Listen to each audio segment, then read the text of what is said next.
Hey everyone, hi, it's Pat Michaud, and I'm back with some really great content for you as entrepreneurs and business owners today. So it's the start of a new month, and I've been thinking a lot in the last 48 hours about those of you in particular in startup mode. And that can be as a brand new business owner, and or it can be if you've been in business for a while and you've started a new stream of revenue, added a new product or service, and that can be considered startup mode as well. Anyway, it's been a gray, gloomy month of winter up here in North America and in Canada in particular. And I know also when you flip the calendar to a new month, this can be a really tough time for entrepreneurs. And I know that because I've been there. And I've heard and seen and read a lot in the last 48 hours that leads me to believe that many of you are feeling stuck. Many of you are feeling frustrated. You may be feeling discouraged. And you know what? I've been there. I have been there. And so I felt very compelled to put together content for this Facebook Live today. I want to give you 3 tips to keep you going when you feel like stopping. And because, again, I've been there. So I'm going to tell you a bit about my story because I can hardly believe it's been 10 years since I moved across the country, and I'm now living in Eastern Canada, 10 years. And I came here with virtually nothing. I had walked out of my marriage, moved across the country, no business, no clients, no money, nothing. But I had a dream, and I had a brother who believed in me, and I believed in me.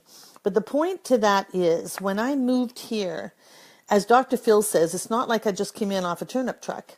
I had been in the corporate world for years with a background in human resources, marketing, sales. I know my stuff. But I came here thinking that I could hang up my shingle and get back into the game of coaching and speaking, and they would come. Well, they didn't. And the first year was really lonely and it was really hard and I struggled. So I know what many of you are going through. I know that for sure. So what I did was draw back on my memory bank and think about in that first year, first, second, third year, as I was just growing the business, what kept me in the game? Because I'm into now my 8th year of business. I have taken this business from zero and over the past 7 years, grown it to 6 figures and then multiple 6 figures and high 6 figures. I've worked my butt off. Now, how'd I do it? How'd I stay in the game? Here are the 3 tips. Get your pen and paper ready. Actually, get an index card ready. I'm always telling you guys about index cards. Get your index card ready. Because one of the first things I did in that first year after starving and being lonely and overwhelmed, I realized, it's no fun being poor. It's no fun struggling financially. And so what I did, and this might shock some of you as a tip, I got a job. I took on a full-time job. It was presented to me. I didn't go after it. It was presented to me. And while I really wanted to stay in the world of business, I was struggling too much. And what I recognized was I needed to get some cash flow going. When you've got cash in your pocket and cash in your bank account and you can pay your bills, that boosts your self-confidence. It boosts your sense of self-worth. And I coach many of my clients on this. I will say that it's time for you to get a job. Now, it might be part-time. And the way I consider that, banks are not necessarily friendly to entrepreneurs and especially startups. So get a part-time job and consider that your bank loan. It's the way you think about it. There's no shame around this. I've heard some of my clients feeling a bit of shame. There's no shame around this. You want to get cash flow going. And to get into business, it costs money.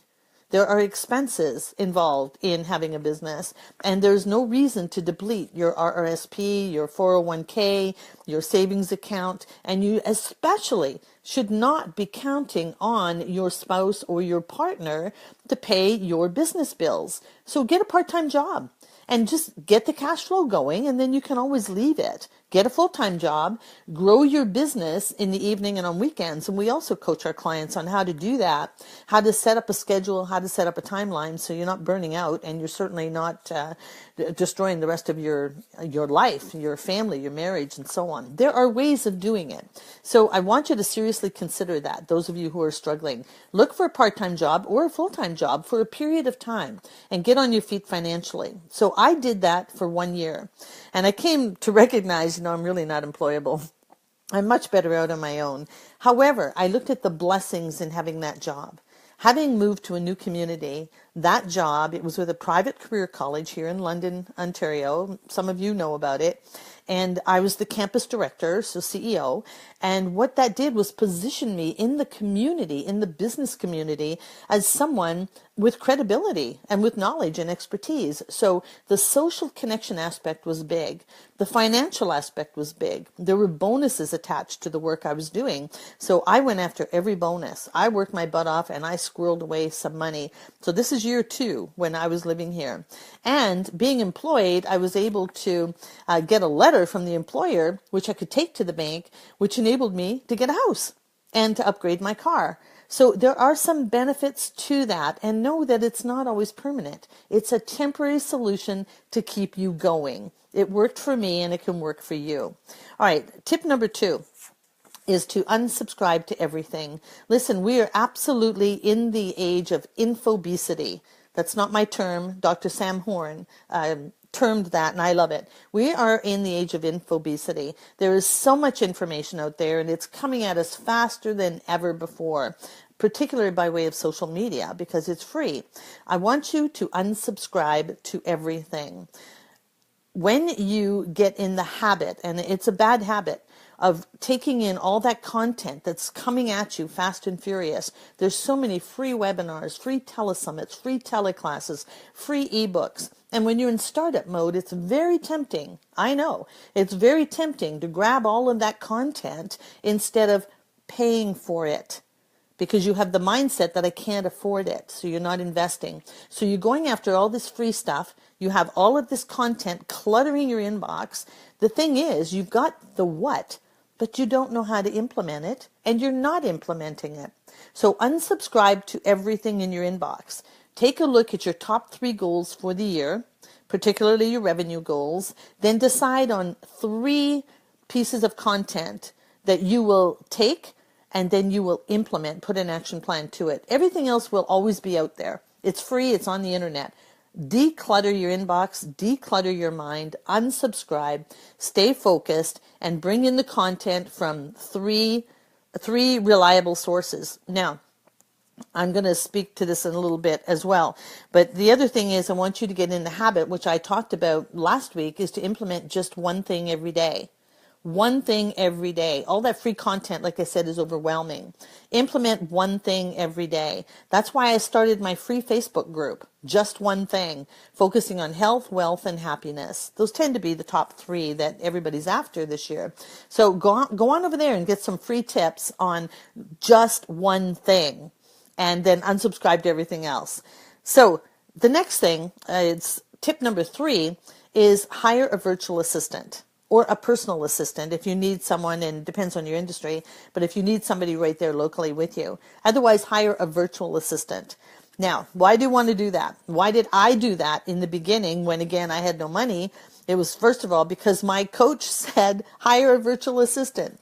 So I hired a high-level coach because when I stepped back into the game, after that 1 year of employment, I stepped back into the game. I hired a high-level marketing coach from New York. I invested significantly because, first of all, I was 57 years old at the time. I do not have time to mess around and play around and stretch this out. I wanted to get in the game and get things going and make money and serve people. So I hired a high-level coach. My coach said the first thing you need to do, and I took a deep gulp, was hire a virtual assistant. So after I said, well, what's a virtual assistant?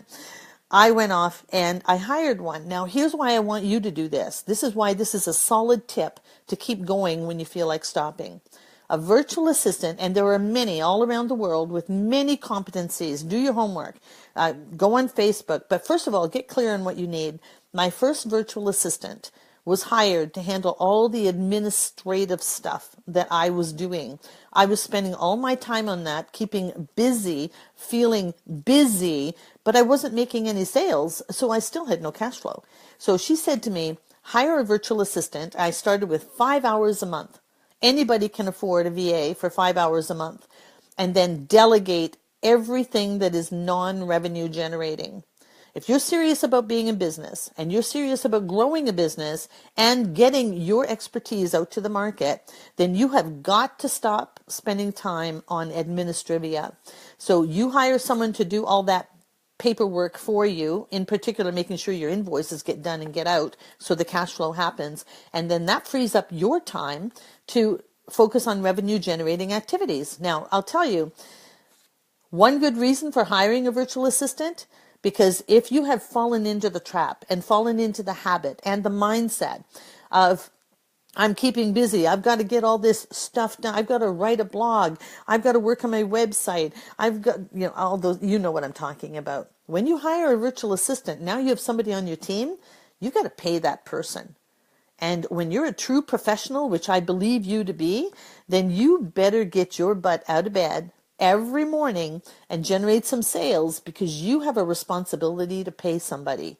I can't think of a better reason for hiring a VA to shift your thinking and move past, I can't afford it, I don't need a VA, nobody can do it as good as me, I can get it all done. Those are all lies.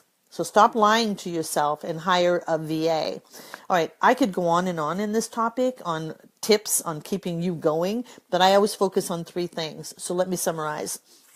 I want to go back and say, all right, so you've heard my story. I started out the same way as you, but I was able to grow my business. And seriously, it's a really solid, profitable, award-winning business globally. You can do this too. So listen to what I'm telling you, because this works. I've done it. I'm not telling you anything I wouldn't do.